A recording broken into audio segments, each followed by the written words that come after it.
بسم اللہ الرحمن الرحیم ناظرین، امید ہے آپ سب خیریت سے ہوں گے. آپ کے اہل و عیال، رشتہ دار، دوست احباب سب ٹھیک ہوں گے. عموماً میں کبھی بھی زیادہ تر ان چیزوں پہ بات نہیں کرتا، بالخصوص پاک فوج میں تقرریاں، تبادلے یا جو باقی بیانیہ ہوتا ہے عموماً بنایا جا رہا ہوتا ہے، مشورے دیے جا رہے ہوتے ہیں. ابھی ریسنٹلی کچھ ویلاگز میں دیکھ رہا تھا جن میں کچھ ویلاگرز جو ہیں وہ اور یوٹیوبرز فوج کے انٹرنل معاملات پہ کچھ مشورے دے رہے ہوتے ہیں اور بتا رہے ہوتے ہیں کہ کون کہاں پوسٹ ہوا ہے اور کس کو کس کی جگہ آنا چاہیے اور کس کی مدت پوری ہو رہی ہے، کس کو جانا چاہیے. تو یہ چیزیں بہرحال میرے اس حساب میں اتنی نہیں ہوتی، لیکن ابھی اوورآل ایک براڈر اسپیکٹرم میں نے جب کچھ چیزوں کو انالائز کیا تو مجھے یہ نظر آ رہا ہے کہ جو سپہ سالار افواج پاکستان ہیں جنرل عاصم منیر صاحب، ڈیفینیٹلی جن کی کوششوں کاوشوں سے اور موجودہ پولیٹیکل گورنمنٹ کی کوششوں اور کاوشوں سے پاکستان ایک بہت ہی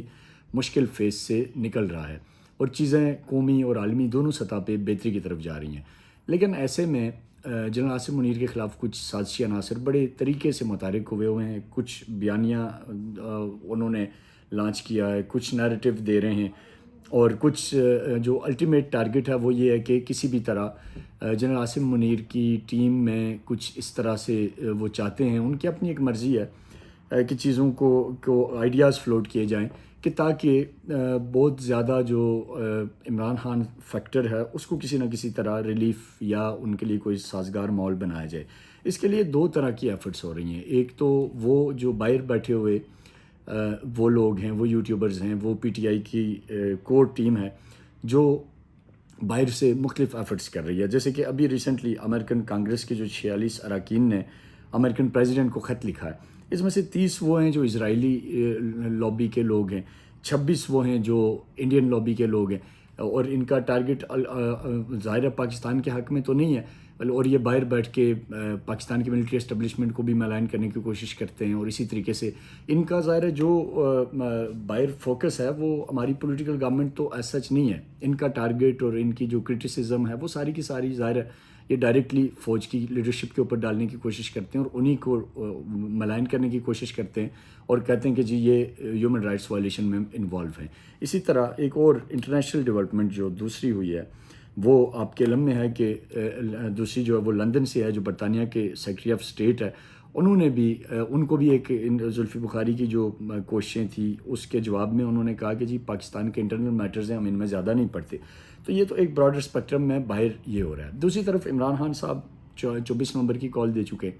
اور وہ ایک انٹرنلی ڈیسٹیبلائزیشن کی طرف چیزوں کو لے کے جانا، 26ویں آئینی ترمیم کو وہ چاہتے ہیں کہ کالعدم ہو، اور الٹیمیٹلی وہ آگے ظاہر ان کے اوپر جو کیسز ہیں ان پہ اثر انداز ہونا چاہتے ہیں، اپنے لیے ریلیف چاہتے ہیں اور سسٹم کو ڈیریل کرنا چاہتے ہیں. ایسے میں انہیں یہ پتہ ہے کہ اگر پاکستان کو بچانے کے لیے، پاکستان کو اس ساری صورتحال سے نکالنے کے لیے اگر کوئی رول دے گا یا دے سکتا ہے تو وہ پاکستان کی مسلح افواج ہیں، اور یقینی طور پہ سپہ سالار ہیں جو کبھی بھی پاکستان میں انتشار یا ایسے افزان نہیں بننے دیں گے جو پاکستان کے لیے نقصان دہ ہو. تو ایسے میں جب پاک فوج کے اندر کچھ نئی تقرریاں تبادلے ہوئے جس میں کچھ آئی ایس آئی کو ریلیٹڈ ہیں، کچھ فوج کے ریلیٹڈ ہیں، میرا کام نہیں ہے کہ ہم ان کے نام لیں یا ہم ان کا ذکر کریں، لیکن میں نے 2-3 ویلاگز دیکھے جو بڑے میرے لیے حیرت انگیز تھے، جس میں مختلف فوج کی پوزیشنز کے نام لے کے بتائے جا رہے ہیں جی فلاں کو بھی تبدیل کر دیں، فلاں کو بھی تبدیل کر دیں. اب اس سارے کھیل میں جو عمران خان صاحب کا جو ایک براڈر ایک نیریٹو ہے وہ ظاہر ہے وہ فوج کے خلاف ہے، اور اس میں فوج کے کچھ آفیسرز ان کی ہمیشہ سے نہ صرف تنقید پہ بلکہ ان کے نشانے پہ رہے، اور اس وقت ظاہر ان کا جو نشانہ ہے وہ جنرل عاصم منیر ہیں. آف کورس ان کو وہ چاہتے ہیں کہ ان کو کسی طرح بھی کوئی بھی طریقہ کیا جائے، نیریٹو بنایا جائے، باہر دنیا سے ملائن کروایا جائے، انٹرنلی جو ان کی سوشل میڈیا بریگیڈ ہے اس سے ان کے خلاف باتیں کروائی جائیں. وہ سارا ایک بیانیہ جو آپ دیکھنے والے مجھ سے زیادہ بخوبی اس سے ان کو پتہ ہے کہ کس طرح کرنا ہے. اب جو انٹرنل انتشار جو پی ٹی آئی نہیں پھیلا پائی، جس کا سب سے زیادہ عمران خان صاحب کو غم و غصہ ہے، اور جو ان کے باہر جو بیٹھے ہینڈلرز ہیں انہیں غم و غصہ ہے کہ یہ کیوں نہیں ہو پایا. وہ 9 مئی کی صورت میں ملک میں وہ فضا نہیں بنا پائے جو وہ بنانا چاہتے تھے. وہ انٹرنیشنل دنیا میں پاکستان کی آئسولیشن چاہتے تھے، وہ نہیں ہو پائی. بہت سارے فیکٹرز ہیں جن کو وہ 26 آئینی ترمیم روکنا چاہتے تھے، وہ نہیں ہو پائی. اسی طرح سے جنرل عاصم منیر صاحب کے خلاف مزید بہت سارے ان کے پلانز تھے جو ناکام ہو گئے. تو ان کو لگتا ہے کہ یہ سارے کا سارا جو ایک آدمی جو آئی ایس آئی کے اندر ایک پوزیشن ہے ظاہر ڈی جی سی کی، جنرل فیصل نصیر کی، تو انہیں لگتا ہے کہ شاید وہ، کیونکہ جنرل فیصل نصیر کے حوالے سے یہ ایک تاثر بھی ہے، رائے بھی ہے، اور اس میں سچائی بھی ہے کہ وہ army chief general Asim Munir کے انتہائی لائل ہیں، اور وہ ہر کاسٹ پہ جنرل عاصم منیر کے خلاف ہونے والی ہر سازش کے رستے کی دیوار بنتے رہے ہیں، اور وہ انٹرنل ہو ایکسٹرنل ہو. انٹرنل مین میں ڈومیسٹک لیول کی بات کر رہا ہوں، نیشنل لیول کی بات کر رہا ہوں، اور ایکسٹرنل سے مراد کوئی فارن فیکٹرز ہو، تو جنرل فیصل نصیر اس میں بڑی دیوار بنے رہے. تو مجھے یہ ولاگ بنانے کی جب ضرورت سمجھ آئی، مجھے لگا کہ کہیں ایسا تو نہیں ہے. میں ڈاکٹر موہت پیرزادہ کو بھی دیکھ رہا تھا، میں اور کئی لوگوں کو دیکھ رہا تھا، جو کہ وہ لابی ہے جو جنرل عاصم منیر کو نشانے پہ رکھتی ہے ہمیشہ. تو اس لابی کے تھرو کہیں کوئی نیریٹو تو نہیں فلوٹ کروایا جا رہا کہ جی یہ بھی آپ نے بندہ ہٹا دیا، وہ بھی ہٹا دیا، یہ بھی ہٹا دیا، یہ بھی ہٹا دیا، ڈی جی آئی صاحب بھی چینج ہو گئے، اور فلاں ڈی جیز چینج ہو گئے، جی ایچ کیو میں یہ لوگ نئے آ گئے، تو ادھر جو ہے وہ سی میں یہ ایک صاحب جو ہیں یہ کیوں بیٹھے ہوئے ہیں. تو یہ بیسیکلی میں اس کو میرا نہ تو یہ کام ہے، لیکن ایک ایز اے آبزرور ایک صورتحال کا موازنہ کرتے ہوئے کہ جس طرح جو ملک کے اندر جو اسٹیبلٹی کو قائم رکھنے میں، ملک کے اندر جو صورتحال کو اس حال نیج پہ پازیٹیولی آگے بڑھانے میں، اور جنرل عاصم منیر کی ٹیم میں لائلٹی کے ساتھ جس انداز میں جنرل فیصل نصیر کا کام نظر آ رہا ہے آن گراؤنڈ، گو کہ ہمیں زیادہ انسائٹ نہیں ہے چیزوں کی، لیکن جو ایک ایز اے آبزرور دیکھی ہیں چیزیں، تو اس سے یہ لگتا ہے کہ وہ ایک ایسے آفیسر ہیں جنہوں نے جنرل عاصم منیر کے ٹیم میں بہت کلیدی کردار ادا کیا ہے. تو شاید یہ اب ایک طبقہ ہے جس کو یہ لگتا ہے کہ اگر ہم نے ان کو یہ رہے یہاں پہ، میرا ہرگز یہ مطلب نہیں ہے کہ کوئی اور آتے ہیں، یا ایک فوج کے اندر ایک عموماً ایک پروسیس ہے ٹرانسفر پوسٹنگز کی، وہ ہوتی رہیں گی، کمپیٹنٹ لوگ ہیں، سارے کے سارے کمپیٹنٹ لوگ ہیں، لیکن ان کو بارے میں یہ جو پی ٹی آئی فیکٹر ہے، باہر والا اور یہاں والا، ان کا یہ خیال ہے کہ یہ کیونکہ چیزوں کو سمجھ چکے ہیں، اور یہ ہماری جتنی مووز ہیں انارکی پھیلانے والی، ان کو کاؤنٹر کر کے ایک ڈبے میں بند کر کے ڈسٹ بین میں پھینک دیتے ہیں. تو ان کو لگتا ہے کہ یہاں کوئی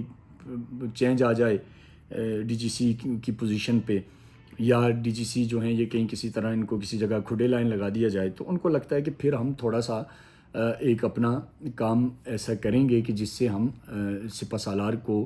ان کے یا اوورآل جو نیشنل نیریٹو ہے ملک کے اندر یا موجودہ گورنمنٹ ہے، اس کو کہیں نہ کہیں ہم شاید ہلا پائیں. تو بہرحال یہ تو ان کی ایک سوچ ہے. فوج کا اپنا ایک نظام ہے، ہر ایک آدمی، ہر ایک افسر کمپیٹنٹ ہے، ہر ایک کی اپنی ایک کام کا طریقہ کار ہے، کسی کو ایک ہو نہ ہو، یہ ظاہر فوج کا اپنا طریقہ کار ہے. لیکن جو ایک براڈر اسپیکٹرم میں یہ جتنی چیزیں لنکڈ ہو رہی ہیں، امریکن کانگریس ہے، لنڈن کے اندر جو ہو رہا ہے، جو اوورسیز کے سطح پہ یہ کوششیں کر رہے ہیں، اور اسی طرح جو ڈومیسٹکلی کالز، وائلنس، پروٹیسٹ، ہنگامے، اور ایک فیک میڈیا کمپین، ڈس انفارمیشن، تو یہ ساری بہرحال الٹیمیٹلی ہٹ کرنا چاہتے ہیں یہ چیف سپہ سالار جنرل عاصم منیر کو. اور جنرل عاصم منیر کو ظاہر ہے پروٹیکٹ کرنے میں جو ان کی ٹیم ہے، جو افواج پاکستان کے وہ جو آفیسرز ہیں جو ملک کے اندر لا اینڈ آرڈر سے لے کر ملک کی جو ان کے جو ڈومین کے کام ہے وہ کر رہے ہیں، تو اس کو یہ بہرحال اس سے یہ ایک لابی ہے جو ناخوش ہے. تو مجھے جسٹ ایک being a son of soil یا میڈیا پرسن یا اوپینین میکر، میں ان تمام ولاگرز کو کہوں گا کہ یہ ہمارا کام نہیں ہے. یہ فوج کا اپنا کام ہے کہ انہیں کیا کرنا چاہیے اور کیسے کرنا چاہیے، اور وہ اس کو ہم سے بخوبی بہتر جانتے ہیں، اور کس کو کہاں رکھنا ہے، کس کو کہاں بھیجنا ہے، یہ ان کا کام ہے. لیکن میں نے یہ سمیل ضرور کیا کہ یہ ایک شاید لابی ہے جو اس طرح کی چیزوں کو فلوٹ کر کے میں بھی کوئی اپنا کوئی ہوسٹائل پاورز کا ایسا کوئی نوٹوریس ڈیزائن ہو جس کو لے کے چلنا چاہتے ہیں. بہرحال اپنے میزبان ڈاکٹر عرفان کو اجازت دیجیے گا، اور پھر نئے ٹاپک کے ساتھ آپ کے سامنے حاضر ہوں گے. تب تک کے لیے اللہ حافظ. پاکستان پائندہ باد.